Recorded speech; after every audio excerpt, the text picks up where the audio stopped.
بله، اتفاقی که ممکنه در خونه همه رو بزنه، تصادف.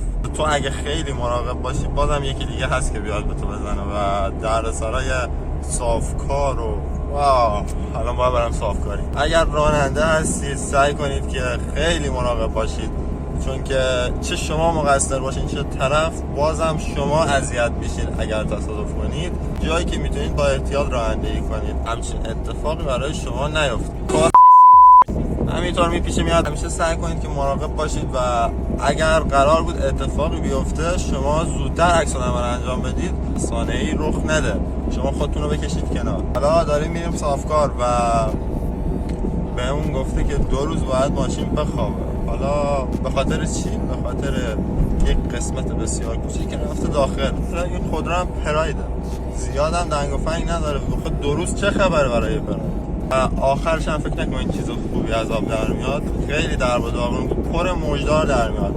هم نمیشه گر میخوای رو شکایت کشی کنی و کلی دادگاه و از اینجور حرفا، ولش کن، اصلا تصادف نکنید، خیلی دردسره. خب رفتیم صافکار، مثل که ساعت 5 باز نیست و بسته بود. باید حالا یه نیم ساعت دیگه دوباره برام سر بزنم داخل این نیم ساعت هم و الان هم دردسر دیگه. بنزین هم نداریم، باید بریم بنزین هم بزنیم.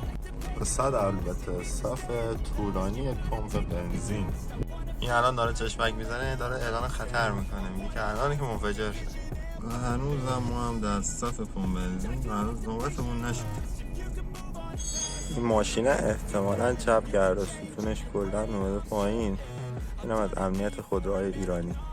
خب رفتیم صحبت کردیم، گفتش که فراز صبح بیارش که تا شب بهت تحویل بدم که 2 روزه نشه. یه ذره بهش گفتم که نیاز دارم به ماشین و اینجور حرفا. دیگه گفت 1 روزه کارتو انجام میدم. و ما فردا رس ساعت 8 صبح میریم که صافکاری و کارهای صافکاریش انجام میدیم. این از وضع ماشینه. این قسمتش کلا خورده، یه قسمت درش هم خورده که درش مشکلی نداره. گلگیر عقب از اینجا تا اینجا خورده و قسمت جلوش، گلگیر جلو هم این قسمتش کلا رفته داخل. این قسمتش هم رنگ پریدگی داره. حالا ببینیم بدون رنگ میتونه درش بیاره برامون این مسئله یا نه.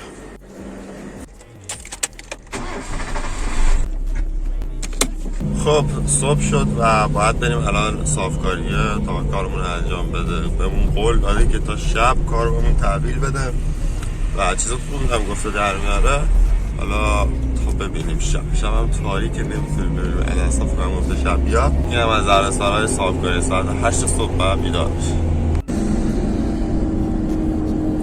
خب متاسفانه هنوز باز نکرده.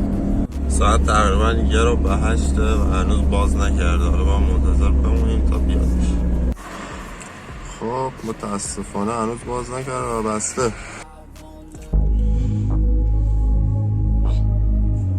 این مرده ربع ساعت اینجا یه ماشین پیدا نکرده و همین الان یه دونه پیدا کرد. عاقبت هم ممکنه نسید بشه. هم مثل که استادی شب تا آخر وقت داشته کار میکرده و خستش بوده و الان دیر از خواب بیدار شده. گفت یه ربع ساعت دیگه در تعمیرگاه رو باز میکنم و بیا.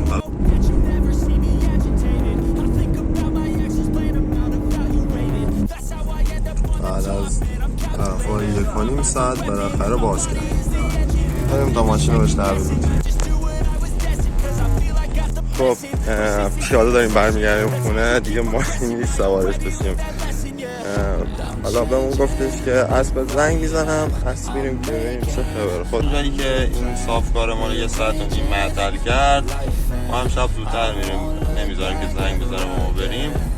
در کل این ماشین هم یه ضربه‌ای بهش خورده و یه قسمتی از رنگش پریده. همین جنایی که کلی اسپورتش کردم و خوشگلش کردم.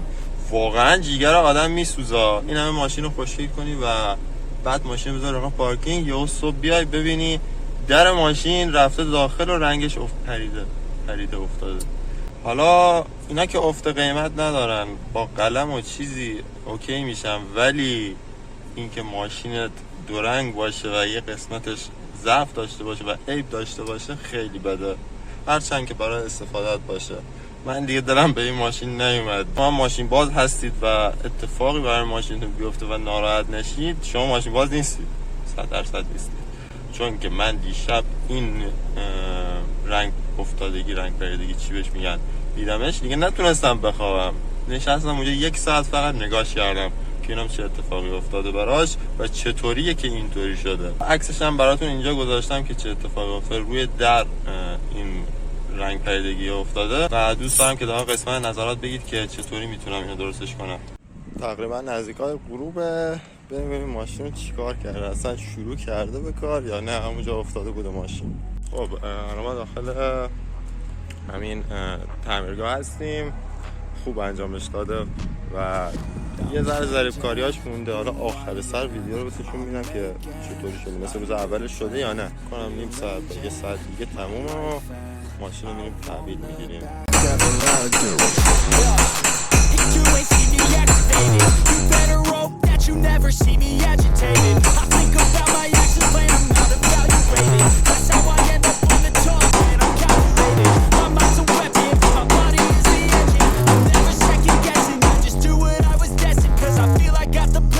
Persistence and obsession, that's how you keep progressing. I already learned that lesson, yeah. I'm changing who I am, I'm making. الان هوا تاریکه واسه نشون دادن این که نتیجه آخرش چی شد. ان شاءالله فردا فیلم میگیرم براتون و بهتون نشون میدم که استاد چیکار کرد. الان تو شب که دیدم خوب بود، حالا فردا بهتون قشنگ نشون میدم. یوهو بریم که از اینجا که جا نمیشه به خاطر طرف واسه نشدن در مجبوریم از این ور بریم.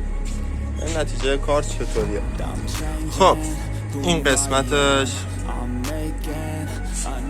به خاطر که جای دست نداره فکر کنم نتونسته خوب درش بیاره و اصلا نتونسته دستش بزنه. از نظر من در کل اینجاشو نسبتا خوب در آورده، بد نیست، ولی هیچی مثل روز اولش نمیشه.